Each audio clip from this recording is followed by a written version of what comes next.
За сайн байцгаана уу. Саршины мосгон дээр зүйн говсмос аймгийн иргэд дурлалын төлөөлөгч Өндөр Ус компани захирал Бадарчин Нуруу Самбуу Монгол Улсын алдарт туяач хэмээх эрхэм цол хөртсөн. За энэ хүний цолны мэл алган наадам буюу зүйн бүсийн 3 дурлалдаан хаврын уралдаан 5 сарын 7-ны өдөр зүйн говсм зохион байгуулалтаар тов зарлагдлаа. За энэ наадмын үеэр 6 насны морь уралдана. За дээд 3 нас төрөмөр 3 сая төгрөгийн шагналтай, баг 3 нас төрөмөр 1.5 сая төгрөгийн шагналтай.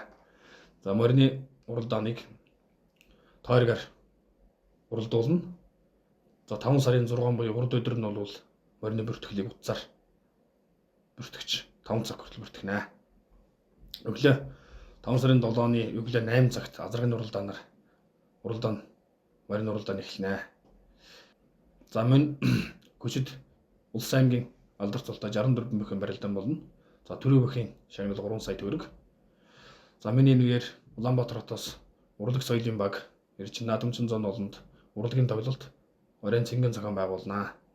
Энэ баяр наадмын зардлыг аймгийн иргэд дурлалын төлөөлөгч Нуруу Самбуу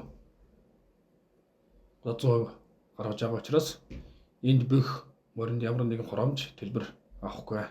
За энэ арга хэмжээнд Улс аймаг болон Зэрэгэлдээ аймаг сумдын бөхчүүд уяж та бүхнийг наадамчин зон олон та бүхнийг өргөнөөр оролцохыг урьж байна.